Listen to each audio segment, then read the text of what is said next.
كان يبكي بدون صوت كما يضحك قد طاب ضحكه والبكاء كان يحكي الكلام أبين قول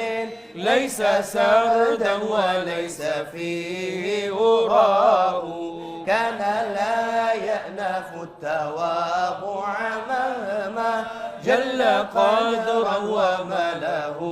كبرياء كان مثل المسكين يجلس للأكل فلا متكى له